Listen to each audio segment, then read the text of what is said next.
Namaskar, hello and welcome. Am I audible? I hope I'm audible. So, without further ado, today is the second class of this reading comprehension super series in the lead up to CSAT on the 28th of May. Today is the second class. Yesterday, we had our introductory class. RC is the focus of our discussion. And so we will be doing a lot more of passages today. The focus of the class today will be to identify and help you identify central idea or theme, okay? Because more often than not, in fact, it's very likely that you will be asked to identify central idea or theme. It's a recurring question that the Commission asks. And so it's in your best interests that you pay attention if you are to understand and ace reading comprehension, 15-20 days from now? Okay. So without further ado, again, welcome to the class. We will not waste much time today since I've already introduced you to reading comprehension yesterday and the kind of questions, the types of questions, all of that has been discussed. Today we'll be starting with the first lesson, the first understanding, the first part of our revision, which is to identify the central idea or the theme of the passage, right? So for those of you who are probably joining me for the first time, well, let me just inform you that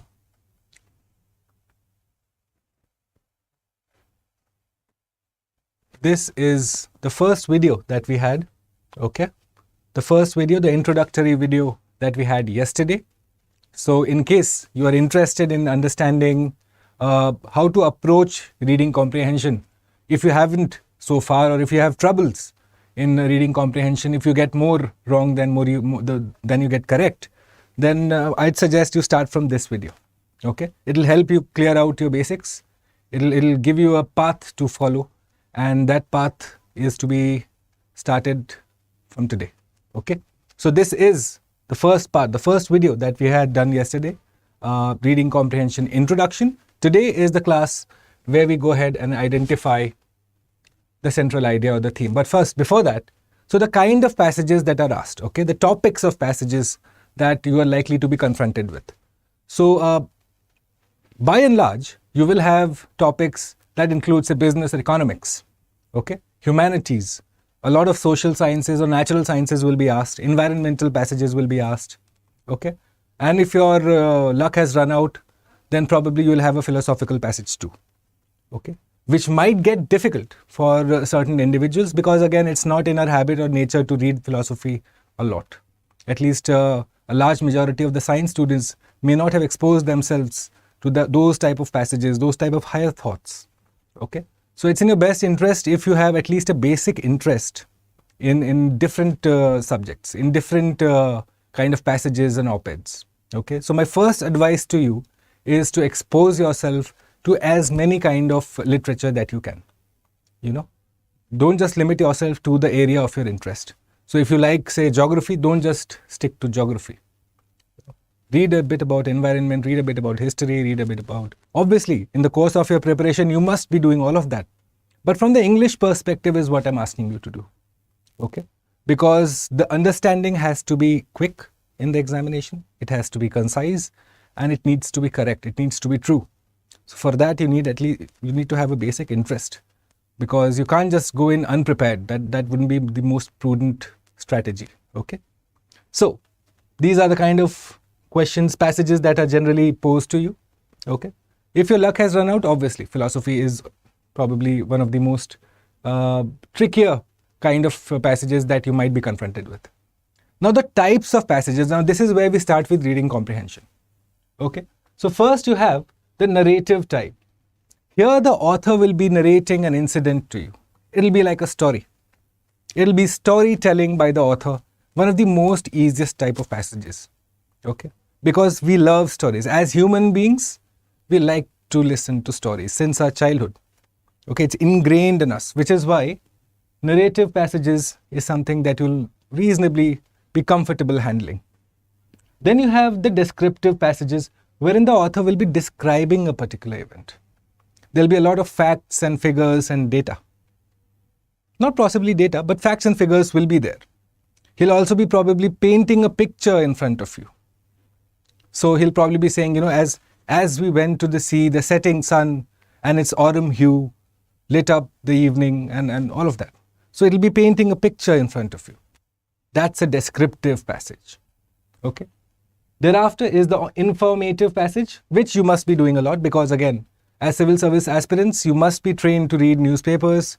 StudyIQ has this newspaper program that goes on in multiple languages. So it's in your best interest if you follow all of that, because that's informative passages. The editorial, for example, sometimes it's informative, sometimes it's analytical. However, most of the times it will sway between these two, either informative or analytical. It'll be an opinion of the editor, but he'll be analyzing it for us. So that's what the next passage is, the analytical passages. So most likely you'll have, say, pros, cons, all of that discussed.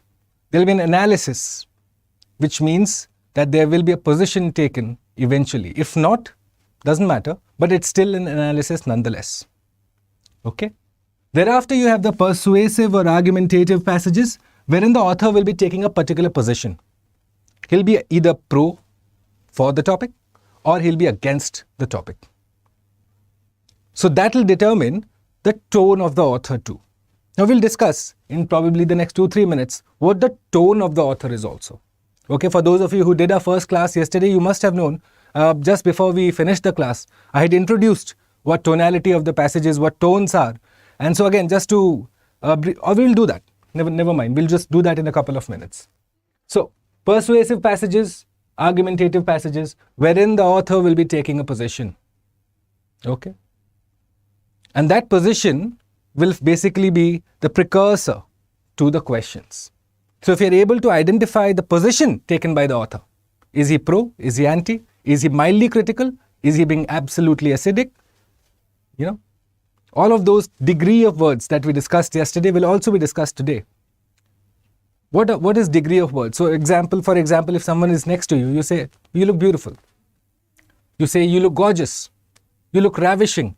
You see how the degree goes up slowly? You look nice, flat, the lowest degree. Nice is okay. You look gorgeous, quite high. You look beautiful, okay, middle. That's the degree of words. That's basically to convey the kind of emotion, the impact from the author. So you have to understand the degree of words too, if you have to identify the tone of the author.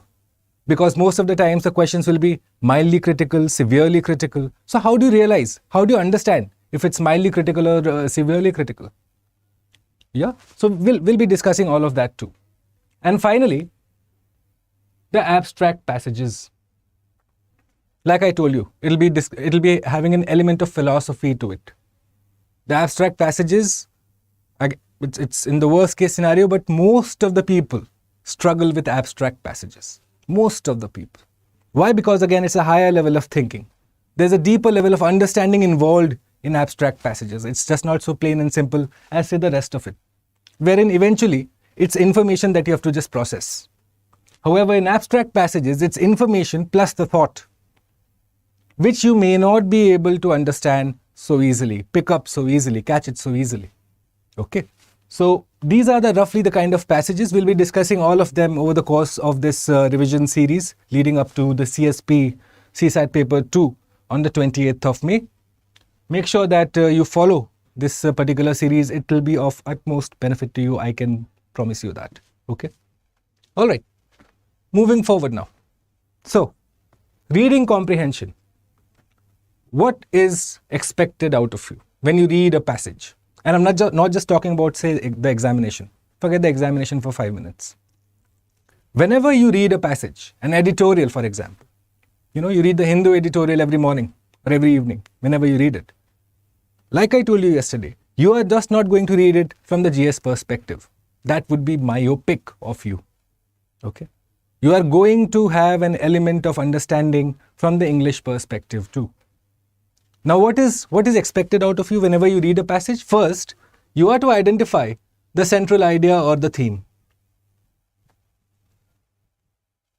First, the central idea or the theme. And thereafter, you are to identify the tone of the author. These two things are the first things that you will do. Okay? So first let's understand the central idea or the theme. How do you understand what's the central idea? Okay. So for example,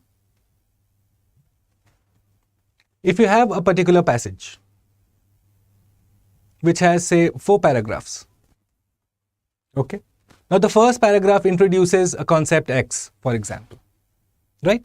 Thereafter, the next 2 paragraphs probably have X shown in a positive light, whereas in the last paragraph, X is shown in a negative light. Okay, the author criticizes X.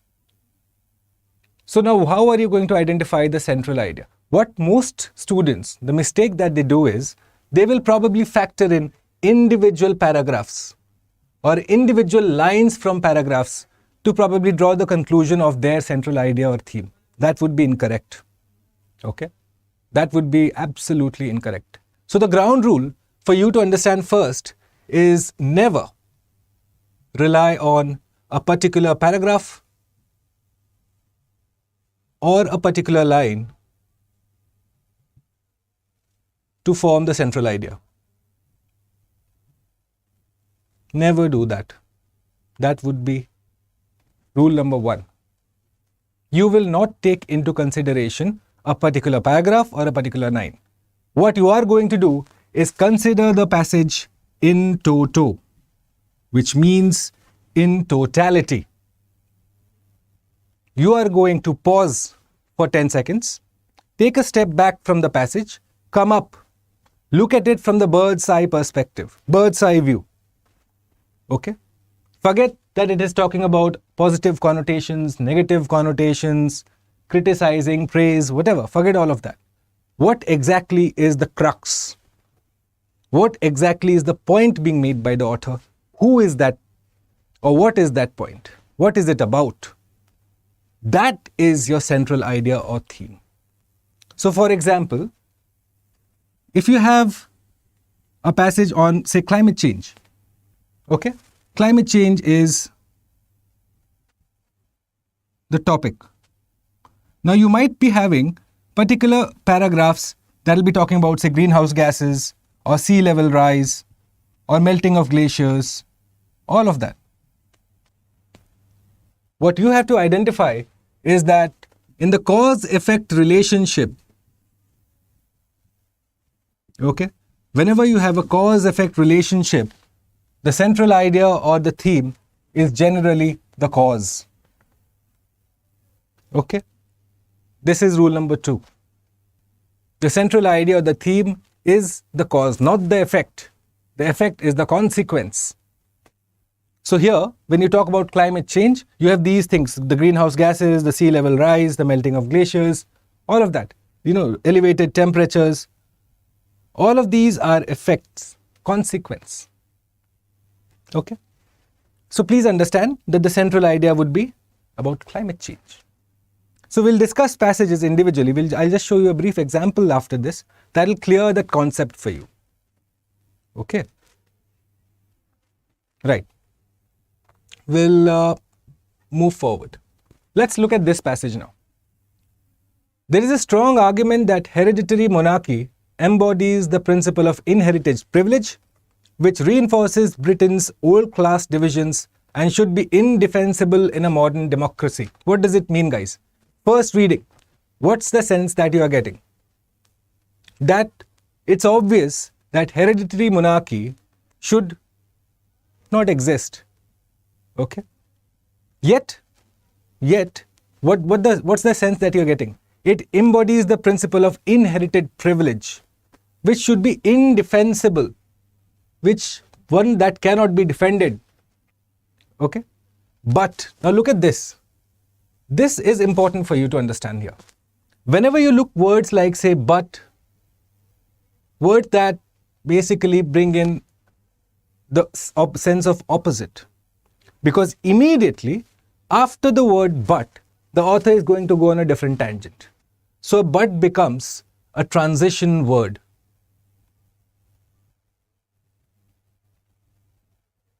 Okay? a transition word. So why am I telling you this? Because most of the times what happens is you have a passage, okay, 4 paragraphs. In the third paragraph or in the second paragraph, you might have this transition word, but, or say something like however. A list of words that I'll share with you, which are called transition words, which means eventually the author before the transition word, if he is in the positive tone, after the transition word, he'll be in a negative tone. He will take a contradictory position. Which is why identification of transition words is, it helps you out. It gives you an inherent advantage over anyone else. Okay? But the value of the monarchy to the UK remains considerable. Look at it. Here you got the feeling when the person says that there is a strong argument that monarchy is undemocratic. But straight away flips. The value of the monarchy remains considerable. Suddenly, the person sees merit in monarchy, extending far beyond the performance of King Charles III or indeed any monarch. So as an institution, the author is telling me that monarchy is important. Yeah, it remains considerable, which essentially means it's important. Thereafter, it is easy to talk about soft power. And tourists are certainly attracted by the pageantry. What is pageantry? What does the word pageantry mean, guys? If you have been following, say, the Republic Day event, okay, the official press release of the PIB, yeah, it'll mention something like the Republic Day pageantry. Pageantry at display, it will be written. So pageantry essentially means a very glittering ceremony, you know. So you have, say, beauty pageants, ceremony wherein they decide who is the best looking person there. Republic Day pageantry. So you have all these tableaus from different states that are showcased in front of the public and to the country at large. Pageantry. It's a very rich performance. It's a rich, in a sense, it's very glittering, you know. It's got an aura to it. So that's pageantry. So obviously, the tourists are attracted by the pageantry. So you have these, you know, whenever you have, if you have seen in London, the guards there, they have these red suits and big hat and everything and all of that, and then be walking in steps. Yeah. So that's what pageantry. Or whenever the queen leaves, or whenever the duke leaves, or the king leaves, so they have this whole cavalcade that follows them. That's what pageantry. So at which the UK still excels. But one of the unspoken virtues of the monarchy is a subtler point. What does the word subtle mean? What is subtle? One that is easy to miss, difficult to discern. Subtlety is important. Yeah? So you have subtle jokes, subtle humor. Okay? So subtlety is something that is easy to miss, difficult to discern. It's an underlying point, you know. One thing is to be brash, abrasive, straight away you say it on the face. Other thing is to be subtle. Okay. So, the virtues of the monarchy is a subtler point, that it enables a softer encounter with other countries' politicians. It's a fair point. Okay. If you look at, say, British monarchy, so the royal palace visits those countries with which Britain wants to make amends. Yes? Or Britain wants to showcase its soft power. It wants to extend a hand of goodwill and friendship. Yes? So this is the point being made here, that in spite of all of that, it is being said that you have, say, monarchy which is undemocratic and all of the criticism that comes along with it, yet monarchy has its uses. One of it being that it enables a softer encounter with politicians. Now, what I want you to focus here very quickly. It talks about soft power. It talks about pageantry. It also talks about the institution of the monarchy above a particular individual.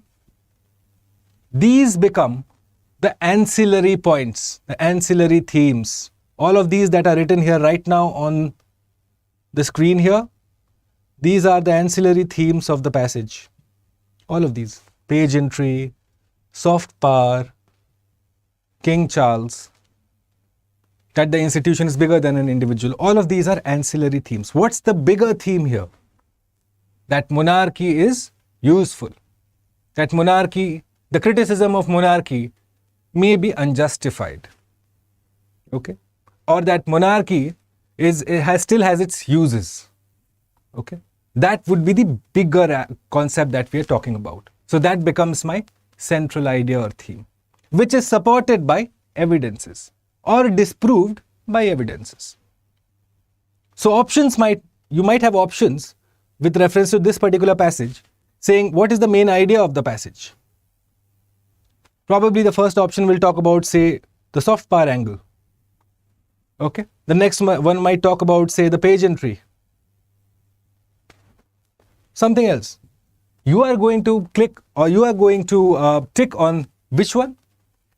One which says that the criticism of monarchy is unjustified. That monarchy still has its uses in spite of all that is said and done. That it is inherited privilege and this and that. Yes. So now if you are able to follow this, you will be able to follow most of the questions that we plan on doing in a few moments from now. Right? Okay, fine. So let's move forward. But before that, should we discuss tones also today? Because I do plan on having a whole 1 hour session on tones. Because tones is something that most of you will get, or at least end up getting confused at. Okay, it's because it's difficult to understand. You know, tones via words is difficult to interpret at times. When you are in the vocal sense, it's easy to understand. Which is why text messages get misinterpreted. Why? Because the person assumes a particular tone, whereas a text message sent from this side might have been from a different perspective, a different tone. So, but no, we should do that in the next class because it's an important lecture and I wouldn't want to compromise on the quality of it. Okay, so let's just start with this passage first. Okay, I'll give you a moment to read it. Calling someone a Neanderthal is supposed to be insulting, insinuating ignorance or brutish sensibility. I'll just give you a moment to read it, please. Have a look.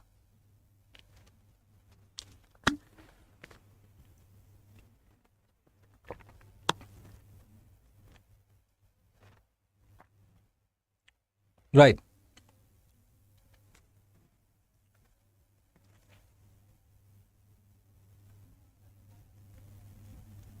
Okay. What is a Neanderthal?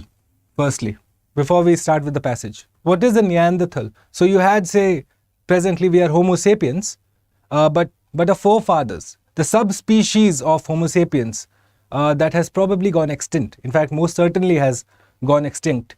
That is the Neanderthal. That would be probably the evolutionary tangent, the evolutionary meaning of it. However, does the author really mean that? What is he saying? Calling someone a Neanderthal is supposed to be insulting, insinuating ignorance or brutish sensibility. So sometimes you might call your friend, so the Hindi word is, "Arey jangli hai kya?" So the sense that you're giving away by saying that is that of uncivilized. So what we are understanding here, it's supposed to be insulting because you're saying eventually that the person here is uncivilized. Okay, that's the connotation that the author has begun with. What does insinuating mean? When you refer indirectly. Okay, you insinuate, which means you refer indirectly. If these words are new for you, I suggest you write them down. When you refer indirectly. Okay, we have long thought that humans must have survived because we were intelligent enough to outsmart our own extinction. Meanwhile, the Neanderthals' demise must have been due, at least in part, to their intellectual inferiority. But, again, transition word, guys. This is what I want you to focus again. Transition word comes in the first paragraph straight up. But, Several researchers say that it does not line up with the data. In fact, the story of our survival is much more complicated. What sense are you making of this right now?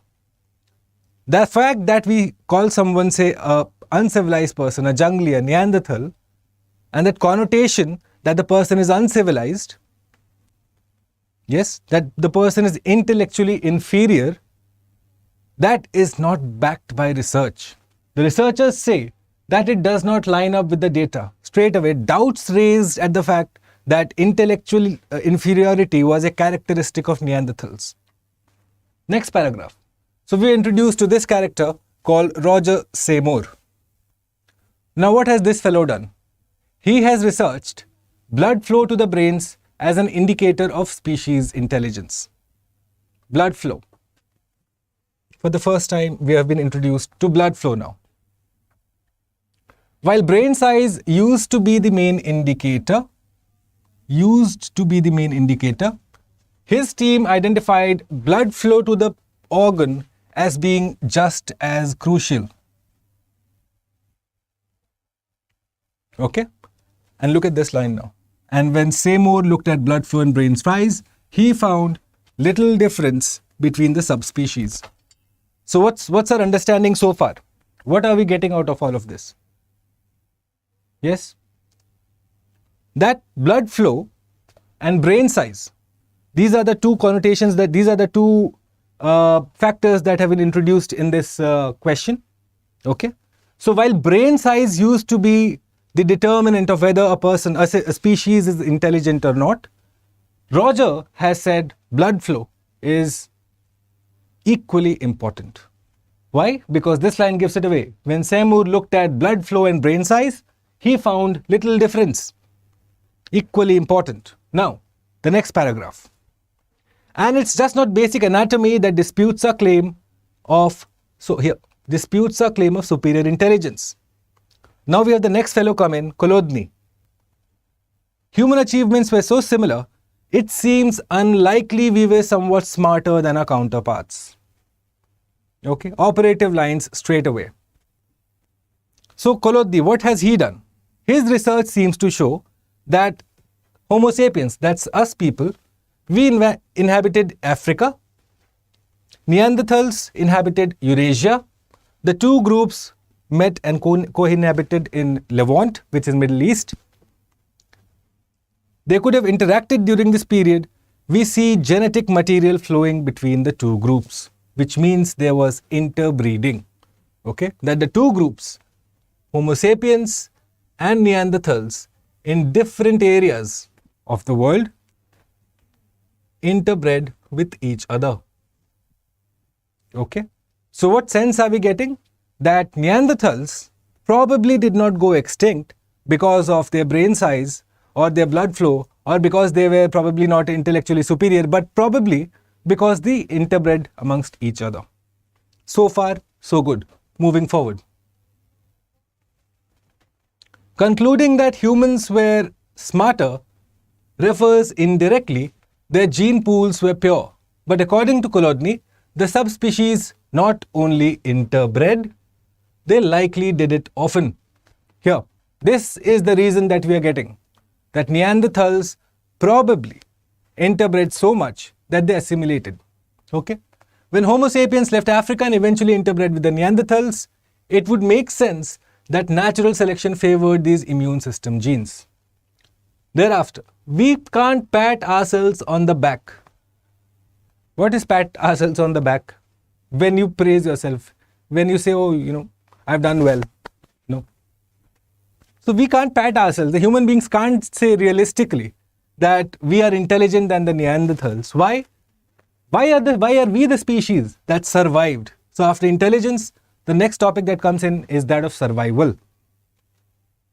Now what does this say? The most widely asked question among anthropologists is not so simple to answer. However, his research points to a few ideas. What are the ideas? First, it's important to consider that the Neanderthals might not have gone extinct, instead genetically embedding themselves in the human genome as a result of interbreeding. Operative line again. If this wasn't the case, They disappeared because as a result of the numbers game, that we were just more in number. Okay. So if we were, say, 10,000 of us and they were, say, just 100, eventually our gene pool prevailed. It was going to happen.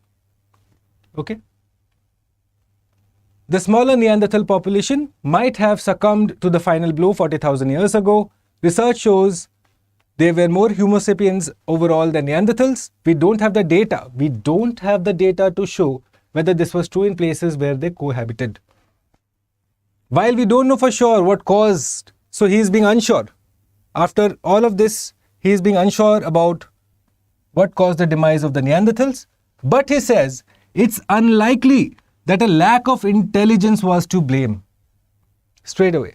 The author, he or she has said that while we are not sure why the Neanderthals went extinct, the possibilities are such, probable reasons are given above. What we know for sure is that it's not because they were fools. They were intellectually inferior than us. Okay? These were two very similar population doing very similar things while also interbreeding. The most likely scenario that we appear more human today as a result of luck and good timing, not brain size. Right? So this is the passage. First, we discussed brain size. Then we discussed blood flow. Thereafter, we discussed interbreeding, the gene pool mixing. Thereafter, we discussed what we know for sure, that they did not go extinct just because they were fools, they were intellectually inferior. So now, what's the central idea of the passage? We'll discuss that very quickly too. Let's go on to the question. The author of the passage is primarily concerned with which of the following, which means the central idea is to be identified here.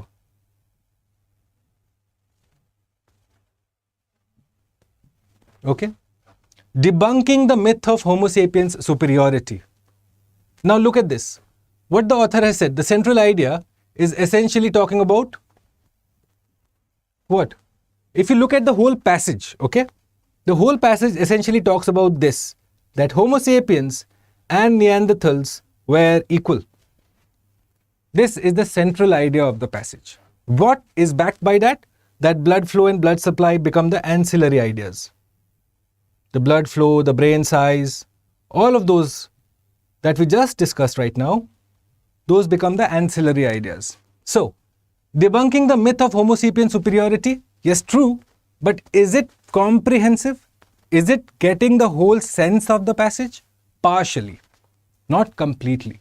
So, this is a partial answer, which is why we will discount it. We will not count it. A partial answer does not suffice. B. Declaring that the cognitive abilities of both humans and Neanderthals were similar, thereby disproving the notion that lack of intelligence led to Neanderthals' extinction is misconceived. Yes. Do you see? What am I seeing here? That the cognitive abilities of both were similar, which means brain functioning, intellectual abilities of both were same, thereby disproving the notion that lack of intelligence led to the Neanderthals' extinction is misconceived. Right? We'll just keep it at the side for the time being. C. Analyzing the factors which led to the extinction of the Neanderthals. Again, a partial answer. Of course, he does talk about it, but then is it the main point of the passage? What's the central idea of the passage? This, that humans and Neanderthals were similar. D. Conveying that the causative factors which led to the demise of the Neanderthals are difficult to determine. True, but again, once again, this is a partial answer. This becomes, all the ones that are marked partial here are essentially the ancillary themes. What's the central idea? What's the central main point of the passage? That both were equal, and what we know so far may be incorrect, which means B. Yeah, B becomes our correct answer here. Okay, moving forward. Let's discuss question number 2 now. Okay, which of the following conclusions can be arrived based on Rogers' study? Blood flow to the brain is the main determinant of the intelligence of a species. B. The greater the size of the brain, the greater the intellectual superiority of a species. C. Brain size is no longer the main indicator of a species' intelligence. D. This is what he's talking about, see? What has Roger essentially spoken about? The whole research of Roger was essentially, so far we're discussing brain size.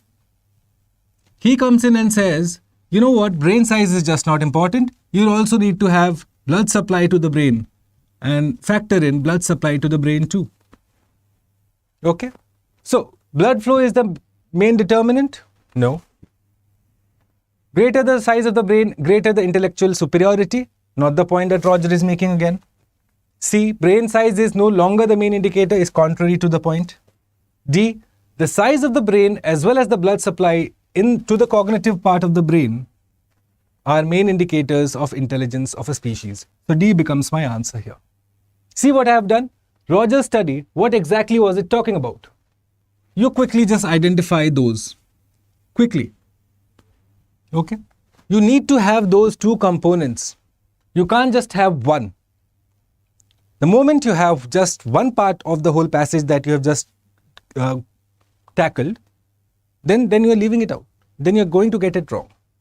Okay. So again, your learnings after these two questions.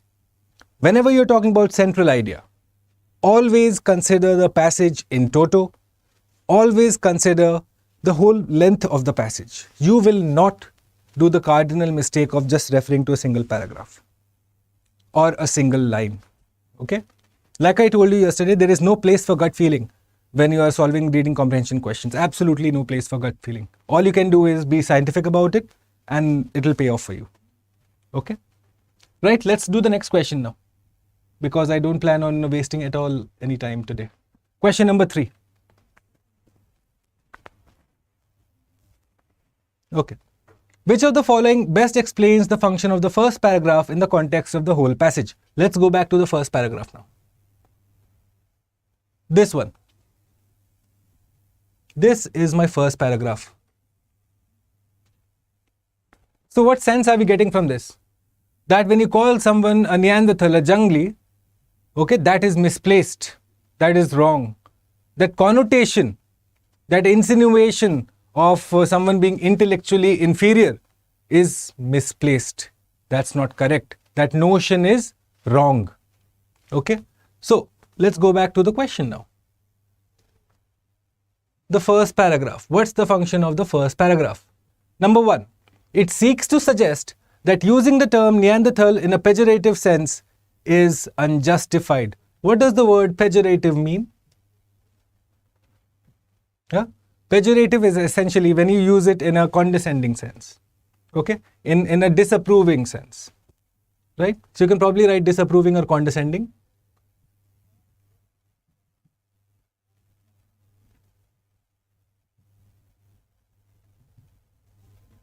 Okay? It presents a popular notion and goes on to suggest that there is no compelling evidence to disprove this notion. Guys, here is the key. Here is how UPSC is going to trap you. And half of you would probably not even understand that you have gotten trapped. You would probably go back to your rooms thinking, oh, you know what, I have marked the right option. But your mistake was just one simple word. One word. It presents a popular notion. Yes, it does. That calling someone a Neanderthal is wrong. It means it's unjustified. Okay? That the person is uncivilized. And goes on to suggest that there is no compelling evidence to disprove the notion or prove the notion. What does disprove mean? Which means he would have been saying that, calling someone a Neanderthal means that person is intellectually inferior. But the person is saying, no, there's nothing to prove the notion. That someone is a jungli does not mean someone is intellectually inferior or not as developed as I am, or the person is. Okay? So this is the only problem here. The author is not disproving the notion. The author is in fact proving the notion. The author is saying there is no evidence to prove the notion at all. All evidences point to the fact that humans are equal to Neanderthals, and that Neanderthals We don't know why they went extinct, but the possibilities are such and such that probably they genetically assimilated themselves into the human sequence. Okay. C. It suggests that there is no empirical proof to validate a popular belief, and the subsequent paragraphs reaffirm this by presenting supporting evidence. Okay. What does empirical mean? Fundamental. Okay. Empirical evidence is fundamental evidence. So, there is no fundamental proof to validate. Validate means to confirm. Yeah. If you go to these big offices now, of say the big 5 or whichever, big 4 financial offices or tech offices, so you will be asked to validate your parking, which means that you had been invited there, and so you just get it confirmed from the person who had invited you, so that you don't have to pay the parking charges. In case you didn't get your parking validated, you will have to pay the parking charges. So what does validation mean? That the person has endorsed or confirmed. Okay. And that the subsequent paragraphs reaffirm this by presenting supporting evidence. Absolutely correct. True. That there is no proof to validate that whole notion that we have that someone is a Neanderthal essentially means that someone is uncivilized. Absolutely correct. True. D. It talks about the rationale behind a popular belief, with the subsequent paragraphs disprove this belief by presenting evidence to the contrary. Firstly, it does not talk about the rationale. Rationale means reason. Reason. Okay. Rationale means reason. So it does not talk about the reason at all. In fact, it just says that this notion is, there's nothing to support the notion, and what could have happened, the possibilities are listed out. So here my answer is C. Right? Okay, good. Let's try number 4. All of the following lend support to Colodny's conclusion except. Okay, I'll just let you read the question quickly. Very quickly. Just read the option. Now, what do we know so far? This is the point of our discussion. Okay, that humans are equal to Neanderthals. This is what we are fighting for. We are trying to, this is what the author has said essentially. Now the point A. All the characteristics that have been used to demonstrate human superiority have also been exhibited in the Neanderthals. Essentially says H equals to N. Does it not? In agreement with the tone of with the theme of the passage? B. The material cultures of both Homo sapiens and Neanderthals were more or less similar. Again, in tune with the passage. H equals to N. Humans were equal to Neanderthals. That's the sense we're getting? Correct. C. The cognitive edge of the humans manifested itself in more cooperative hunting, better weaponry and innovation, a broader diet. Now, this is how it's going to confuse you, the commission again. UPSC loves to confuse people like this. But please understand, all of this, cooperative hunting, better weaponry, broader diet, all of this is noise. You're not even to pay attention to it because there is not much, there's nothing that in the passage that would suggest any of this, firstly. And the cardinal rule of solving a reading comprehension passage is, you might be like an epitome of knowledge, a fountain of knowledge. But when you're solving a reading comprehension passage, you are going to put a pause to that fountain. Never assume information that is given outside, that is given, not given in the passage. No outside information at all, no matter how strong your GS is. Okay? And straight away, look at this, the cognitive edge. What does it say? What does it mean? What does cognition mean? Cognition is to do with brain functioning, brain activity. And so what is it saying? That humans had a cognitive edge over the Neanderthals. Is it in tune with H equals to N, firstly? No. D. Tombs discovered in various sites suggest that Neanderthals also had spiritual and ritual practices and that they buried their dead, which humans do. So they did the same, which means H equals to N here too. You see? No gut feeling. Simple science. After a point of time, guys, you have to understand that reading comprehension is less of English and more of reasoning, more of quick analysis. You need just logic. There's not a lot of English that we're doing here. Okay, so this is what it is. You have to just prove this. And what does it say? All the following lend support. Does this lend support? Yes. H equals to n. Does B lend support? Yes. H equals to n. Does this lend support? Yes. H equals to n. Which is the only one that says that gives away the feeling that we are better than Neanderthals? This. So, except. कौन सा खोजना है? ये वाला. C. Right? Okay. I hope that was easy, because this is how you are going to approach questions. Okay.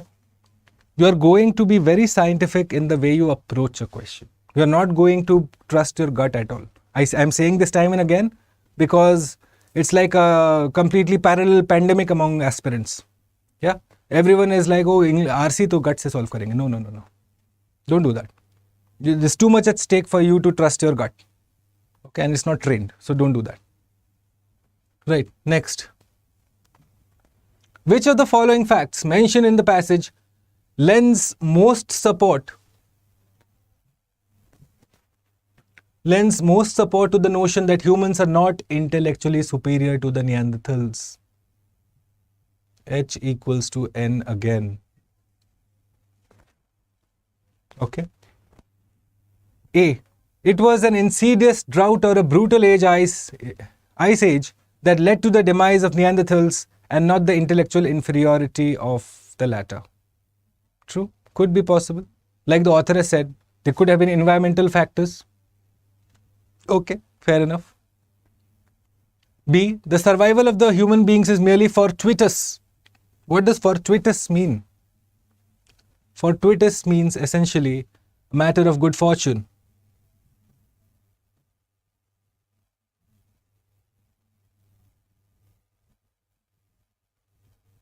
Okay. So for example, she was driving at 160 kilometers per hour and had an accident and yet had a fortuitous escape. So in spite of the fact that she was speeding down at 160 kilometers per hour and had an accident at that speed, it was her good fortune. It was fortuitous. Good luck that she escaped. Okay. C. Humans have diluted gene pools due to interbreeding with Neanderthals. Correct. D. Neanderthals might not have gone extinct. Genes have embedded themselves in the human genome as a result of interbreeding. What's the better one here? This one. Humans have diluted gene pools due to interbreeding with the Neanderthals. This would support the notion, basically. Because the numbers game, we must have been 10,000. They probably were 100. And so we managed to overwhelm the 100. We diluted the gene pool to such an extent that the Neanderthals, that disproves the notion that because they were intellectually inferior, which is why they went extinct. Right? So this is a straightforward one. So C would be my answer here. Right? Okay. We'll do the next one now very quickly. Let's do this. I'll give you a second to read the passage.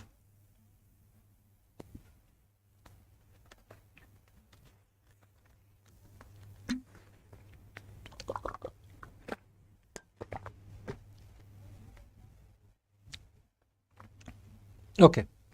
When asked what I'm working on, I often say I'm writing a book about empathy. Okay. So firstly, the first learnings for you very quickly. The difference between, say, empathy, sympathy, and apathy. Okay. Let's discuss this first, because most of the times, most of the students make this mistake of closely linked words. Yeah. You will be, like I told you, guys will be a fountain of knowledge when it comes to general studies. And yet if you ask them a very simple question as to what's the difference between preserve and conserve, yeah, they'd probably not know. So I ask you this, dear viewer, if you are looking at this lesson right now, whenever you're looking at it, What's the difference between preserve and conserve? Let me know in the comment box below. Okay. Without Googling, yeah? Okay. Coming back to empathy, apathy, and sympathy. Now I'll give you an example. So for example, your friends, so you have your best friend and the person has a bereavement in his or her family. Bereavement is someone dies in the particular family. An empathetic person would put oneself in the shoes of their best friend, realize what they are going through, and probably go and ameliorate their situation, do something to help them out. Okay. So you probably go help in their ceremonies, whatever. Whatever is happening, you go and help out. As a friend, you feel it, you take it upon yourself to be a rock for him or her at that particular point. That's empathy. You're showing empathy. You're putting yourself in the shoes of the other and then your actions follow. Which means there is a certain level of attachment to that particular person or that particular entity. Right? What is sympathy? Sympathy is just expressing, say, condolences. So in this particular situation, you'll probably just call up a friend and like, it was really bad. Yes, untimely. Okay, I'll catch you later. Sympathy. You just expressed sympathy. There was no action after that. You looked at it from just a friend's perspective, nothing more. You're okay. A phone call should suffice. That's sympathy. Whereas apathy would be if you were completely indifferent to your friend's misery. Yeah, you don't care. Like, why should I care? That would be apathetic response on your part. Okay. So very quickly, if you're noting this down, empathy is when you put yourself in the shoes of the other person and then your actions follow. That is empathy. Sympathy is just simple expression of the particular emotion. Okay, simple expression, nothing, no action follows after that. And apathy is, for example, more often than not, you must have seen, so there was a horrendous accident on the road, and the person was lying there in a pool of blood, and yet you had a crowd come around and start taking photos and videos and reels. So what is the crowd becoming here? It's an apathetic crowd. They don't care. Okay, that's apathy. When there is no attachment. That's apathy. Indifference is apathy. Okay. So, when I'm asked what I'm working on, I often say I'm writing a book about empathy. People tend to smile and nod, and then I add, I'm against it. This usually gets an uncomfortable laugh. Now, like I told you, empathy is it's a very personal sort of emotion. It's a very warm emotion. However, here is this person, the author, who says that the person is against empathy. Why? We'll understand in a few moments. This reaction surprised me at first, but I've come to realize that taking a position against empathy is like announcing that you hate kittens. Why? Why has suddenly cats come into the discussion, guys? Why is it that suddenly we are discussing cats?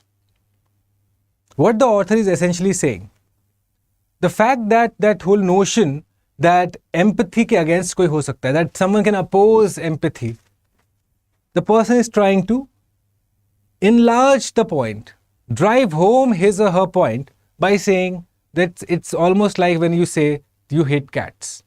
Because again, who does not like kittens? Kitten. Who does not like, say, dogs? Yeah, or puppies. They're just fun to play with. But if someone says, I hate puppies, you'd be like, why? What happened? What did they do to you? Or if someone says, I hate ice cream. Again, why? It's generally accepted that a person would like ice cream. Or a person would like puppies or kitten of some sort. Cat person, dog person, whichever.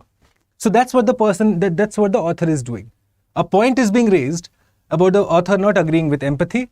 And then the author uses kittens to drive home the point. Enlarge the magnitude of the point. Okay?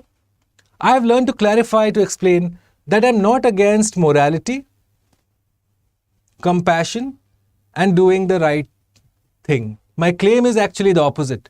If you want to be good, empathy is a poor guide. Okay, the author straight away says these three things, morality, compassion, and doing the right thing. I'm not against that. All I'm saying is being empathetic does us no good. It's not the right guide when it comes to whatever is to follow.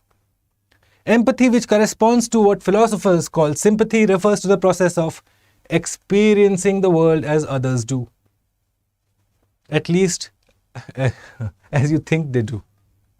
Okay? Some degree of emotional empathy is bred in the bone. What does this mean, guys? Bred in the bone? Which means it's inbuilt. It's genetic. Okay? So you must have all seen of these baby videos on YouTube, no?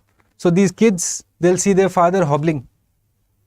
So they'll pull out a small child. And it's a toddler. It's probably just started how to walk. Started walking, small kids.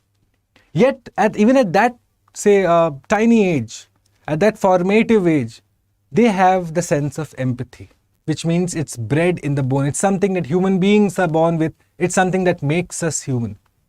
Okay? The sight and sound of another's suffering is unpleasant for babies, and as soon as they're mobile enough, they try to help, patting and soothing others in distress, like I told you. You'll often see this at your own home. Small children are the most caring. When they're not crying, at least. Okay? Or at least they have that sense of being caring. They'll try to help out in whatever little manner they can. That's empathy. Okay? The primatologist Franz de Waal notes that even chimps express sympathy by putting their arms around the victim of an attack and pat her or groom her. So again, animals can also be empathetic. It's just not exclusive to humans. Empathy can occur automatically, even involuntarily. Smith describes how persons of delicate fibers who notice a bigger sores and ulcers are apt to feel an itching or uneasy sensation in the corresponding part of their own bodies. There is considerable support for what the psychologist says, the empathy-altruism hypothesis. What is altruism? What does the word altruism mean? Altruism is the sense of helping out. Okay? The sense of compassion is altruism. Okay? When you empathize with others, you are more likely to help them. In general, empathy seems to dissolve the boundaries between one person and the other. Going forward, it is easy to see then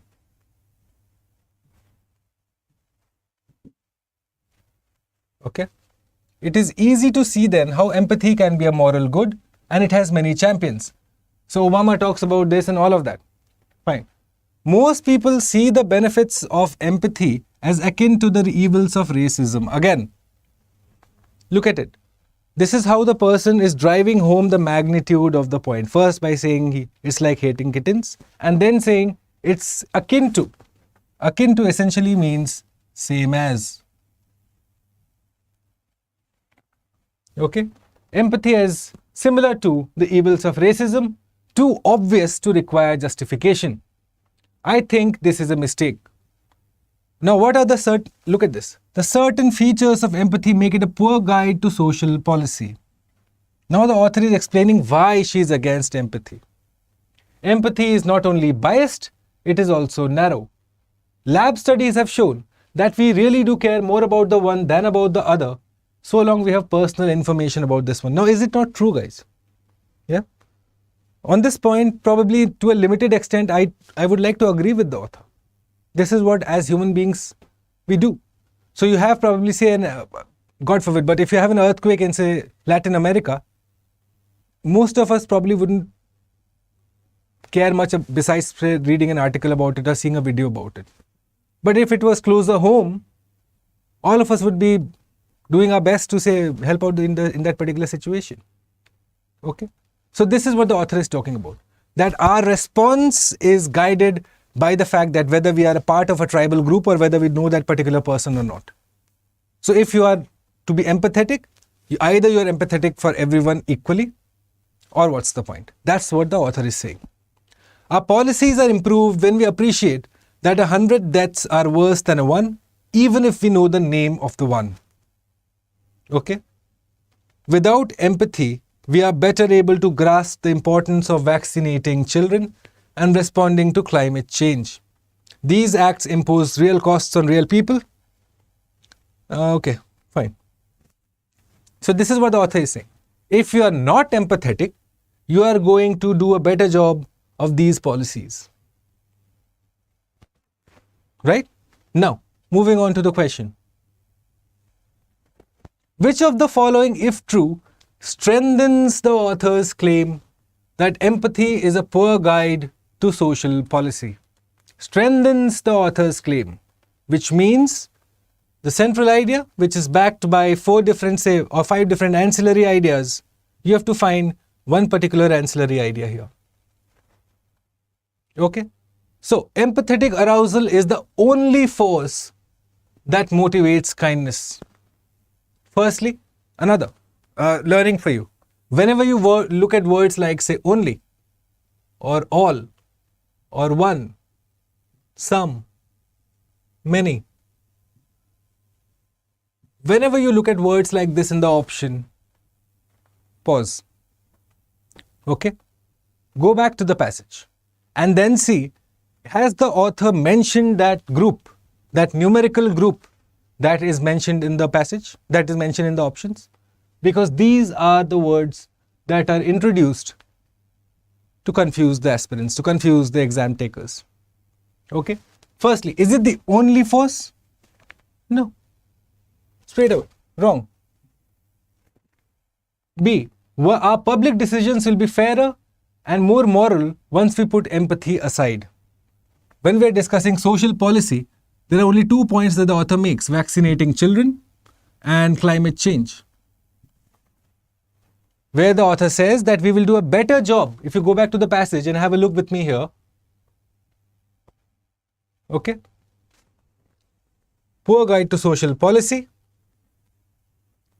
We'll do a better job of vaccinating children and responding to climate change. We are able to better grasp the importance of all of that. So what is the answer here?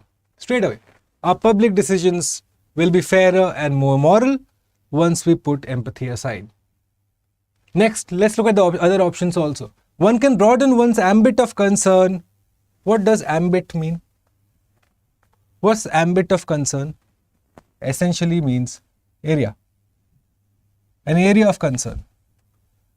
One can broaden one's area of concern only when one empathizes with the plight of others. Again, only. Plus the whole passage is anyways contrary to the idea of the passage. Okay? The only way our species can survive environmental degradation, economic collapse is through global sympathy. पहली बात तो यहाँ पे sympathy की बात ही नहीं हो रही थी, empathy की बात हो रही थी. Right, so all of these are incorrect. Only B is the one that goes forward. Okay, this is how you're going to be interpreting, guys. This is how you're going to be taking it forward. At no point, you will again see, what am I doing? At no point am I just considering a particular, okay, I will just. At no point are you going to consider a particular side point only. Not at all. No ways. Okay, you have to consider the passage in totality. Look at the larger picture that I'm talking about. Okay? All of the following inferences are supported by the passage except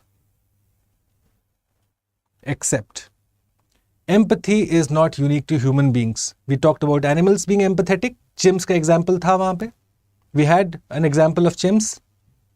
So it's supported by the passage, correct? This is not the answer. Empathy is not always a conscious reaction. Again, we had information in the passage. I'll take you back to the passage also. Here. See? It's not always a conscious reaction. Sometimes it can be subconscious or involuntary also. So, this also does not become my answer. This is also mentioned in the passage. Okay. C.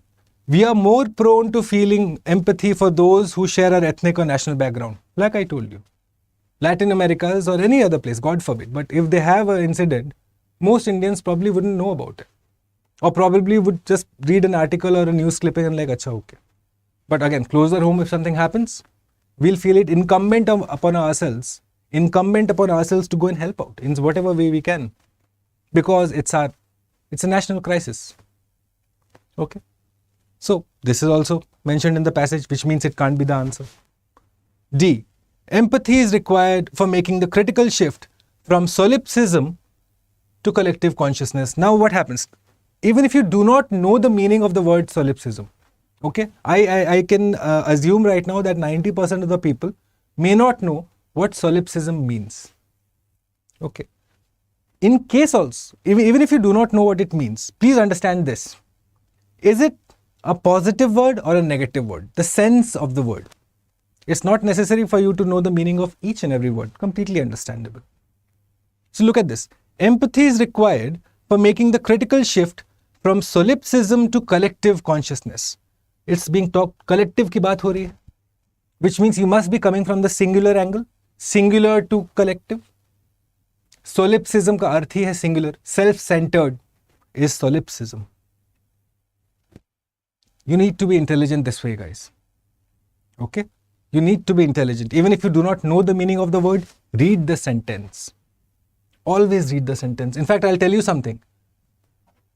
More than word vocab, if you're able to understand the contextual connotation of a word, you are in a much better position. Which means all you need to do is to identify whether a particular word is used in a positive sense or whether that particular word is used in a negative sense. What's the contextual connotation of the word here? Empathy is required for making the shift from this to collective consciousness. Singular to plural. Plural is collective consciousness, which means singular की बात हो रही होगी. So solipsism, for those of you who do not know, let me just clear this first. It's too dirty. Okay. Solipsism, if you want to write it, essentially means self-centered. Okay. A solipsist is someone who is selfish, someone who is self-centered. Okay. So like I told you, contextual connotation of words, very important, especially for CSAT. More often than not, if you do not know the meaning of the word, at least have an idea of the sense of the word. Okay. That will help you at least in 2 to 4 questions for sure. Okay, but most of the time students do find it difficult to have an expansive word list, and I don't blame them for it. You know, with all the attention on paper 1, paper 2 does tend to take a backseat for many.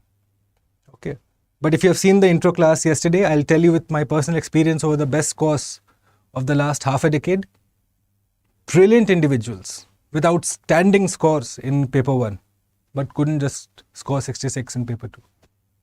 And most of the times, it's reading comprehension that let them down. So you're looking at what, 25 questions on an average, plus, minus 5-10. So it's make or break. Reading comprehension has to be a focus area for you, especially as we go into the last 14, 15, 20 odd days. Okay. Right, let's look at the next one now. Which of the following, if true, undermines the author's opinion that empathy is a poor guide for moral reasoning? Undermines means weakens. So it weakens the author's opinion. What is the author's opinion essentially? That empathy is not required. That without empathy, you can do a better job of social policy. So you don't need empathy. That's the author's position here. So which of these weakens that position? Number 1, if individuals and societies make ethical judgments on the basis of empathy, they become less sensitive to the suffering of greater and greater number of people. Correct. ठीक है? It does not undermine what the author is saying. Author has in fact said this only, no? That again, we care more about the one whom we know than the one whom we don't know. So A is essentially that. So again, this can't be my answer. B, only by giving up on empathy can we become rational deliberators, motivated by compassion and care for others. Again, the author in fact says this, right? So obviously, this does not undermine, this does not weaken the author's position. C, It is compassion which does not involve empathetic arousal that leads to increased positive emotions and increased altruism. Again, the author says this too, that compassion and kindness is not to be mistaken. It's two different things. Look at this now. Empathy deficit lies at the core of psychopathic behavior. So firstly, what's the assumption of the author? Forget this question for the time being. Okay, forget this. If there was a question saying, identify the assumption made by the author. So what will be the assumption in this case? What the author has essentially assumed is that empathy is a quality that everyone is born with, that everyone has or develops over time. What if a person does not have empathy? Because what the author is essentially saying, that lack of empathy, having empathy or not having empathy. What about the fact that a person may not have empathy at all from the very beginning? So, empathy deficit is less or lack of. Okay? So, empathy deficit lies at the core of psychopathic behavior, which means someone without empathy is more likely to, say, indulge in acts of violence. Right? So, this would essentially weaken the author's position. If this were to be true, then the whole author's argument falls apart. Because author's argument is based on a person having this quality first. What if the person does not have this quality in the first place? Then the author's argument does not hold. Okay? So which is why D becomes my correct answer here. This would severely weaken the author's position. Okay? Are there any doubts? If you have any doubts, feel free to just type it in the chat and I'll try and address it on the spot. Right? Okay. Now the last one. Let's look at this question. The author says, taking a position against empathy is like announcing that you hate kittens. Like I told you. Why was this used, guys? I have told you this. Why has the author decided to suddenly bring up this comparison between empathy and cats and kittens? What happened suddenly? Okay. To indicate what? A person who takes a position against empathy is considered to be lacking in kindness and compassion. No. The author in fact says that I should not be understood to be lacking in kindness and compassion. He or she does not say that. Look at this line here. See, I have learned to clarify that I am not against morality, compassion, and doing the right thing. So the author has already mentioned it in the passage. Okay? So this does not become. Taking a position against empathy is considered as outlandish as hating cats or kittens. Outlandish is difficult to believe idea. An idea that is difficult to believe. Okay. Write it down in case you do not know these words. An idea that is difficult to believe. Like I told you, the whole idea that a person could hate kittens, or the idea that a person could hate puppies, or a person does not eat ice cream. It's difficult to believe. It's outlandish. Or someone say who does not respect the national flag. You know, it's inbuilt in us. It's bred in our bone. Whenever you see whenever you hear the national anthem, you stand up. But if someone does not stand up, for a moment you'd be like, it's an outlandish behavior. It's why is the person doing that? Okay. See, nurturing feelings of empathy is an intrinsic part of human life. Again, it has nothing to do with cats or kittens, firstly. D. Empathetic arousal is not something which comes to us naturally, but something which has been ingrained in us by society. Again, a wrong answer. Because it does come to us naturally. Babies have empathy, the author says. It is bred in the bone, the author says, which means we are born with it. Okay. The author says that author is of the opinion that empathy is something that comes naturally to us. So again, this does not become my answer. B is the answer. The fact that the author says that I'm against empathy is an idea that is so difficult to believe, as if I'm saying that I hate dogs or I hate kittens. See, that's outlandish. That's an outlandish comparison that the person is doing. Okay. Do you have any questions? Anyone? I'd be happy to address them, because don't keep your doubts. One thing I can assure you, if you keep your doubts, they multiply. And especially in the last 10-15 days, you should not have any scope for doubts.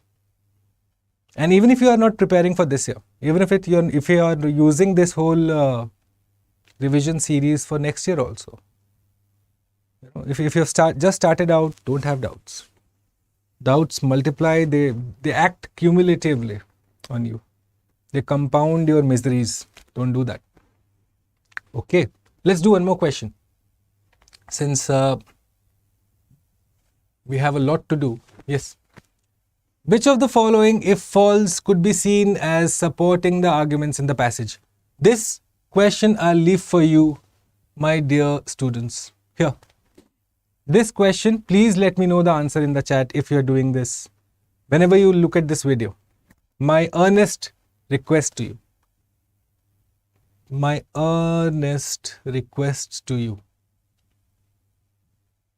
Go ahead, type the answer in the chat and let me know. Let's see how many of you get this correct. Okay. I'll just read it out for you. Which of the following statements, if false, could be seen as supporting the arguments? Operative things. False, supporting the arguments. Certain amount of empathy is deep-rooted in human beings. Again, bred in the bone point. People who lack empathy are more likely to be perpetrators of cruelty. Empathy is insensitive to numerical differences. Majority of the people, yes, perceive that the benefits of empathy are too obvious to require validation. Validation भी मैंने आपको समझाया अभी. Okay. Confirmation, endorsement.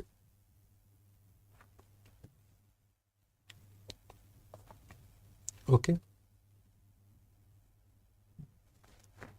Confirmation or endorsement. You're going to let me know of this answer in the chat whenever you see this video. And I'll try and respond to you in the chat below. Okay. Meanwhile, I did ask you this question. So let me see how many of you are comfortable explaining to me the difference between preserve and conserve. What's the difference, guys? Let me know in the chat below too. Two questions that I have for you this warm evening. Okay. So if you have to see this video anytime later, and if you have reached this point, please answer these two questions for me in the chat below. The difference between preserve and conserve without Googling, and this question. Question number 10. इसका answer क्या है? ये आप मुझे chat पे बताएंगे. Okay. So we'll wrap it up for today. Okay. That would be the second lecture of reading comprehension, identification of central idea. Today we did a lot of questions on supporting the argument, negating the argument, which of the following undermines the author's position, strengthens the author's position, and these are the types of questions that are going to be asked. Okay.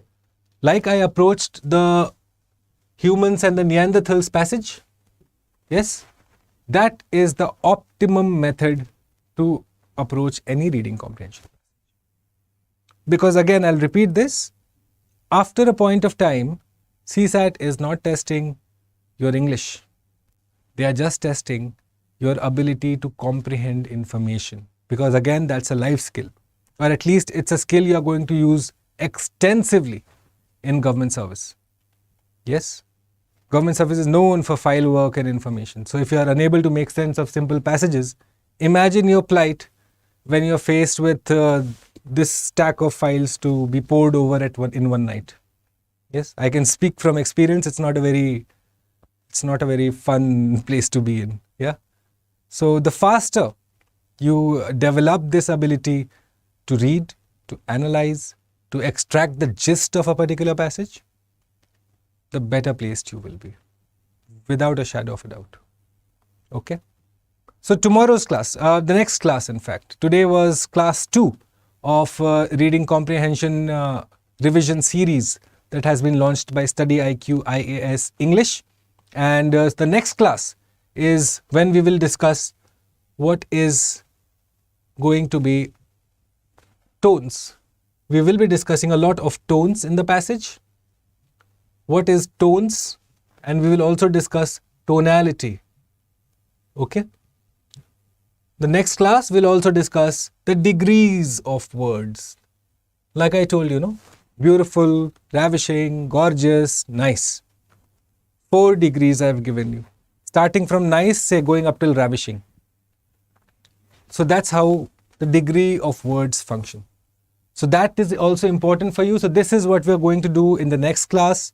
Identification of tones, identification of degree. Because most of the time, UPSC does ask you this question. What was the sense of the author? What was the position taken by the author? So to identify the position of the author, you must first understand the tone of the author. Okay. So we will be doing that in the next class of reading comprehension. That will be part 3. And if you have missed the first part, may I implore you, my dear student, go back to this video. Okay. Go back to this video. Have a look at this video. It should clear out a lot of your misconceptions. Okay. I speak from experience, and I speak from extensive experience, at least 10 years of service and 5 years of mentoring students, not just for UPSC, for different CAT, SSC. I've done all of that, I'm happy to share one of my students most recently, in fact, secured an admit into IIM Ahmedabad. So, and it's not to show off, but then this just validates my belief that these tips and tricks and this strategy works. Okay. I've had students who have scored above 60, 160, 170 in CSAT just by following these small minor tweaks. That's all you need to do before the final D-Day, right? So do consider having a look at these 2 videos, and I will be back with the 3rd video, part 3 of this special reading comprehension revision series by StudyIQ. Till then, thanks for watching.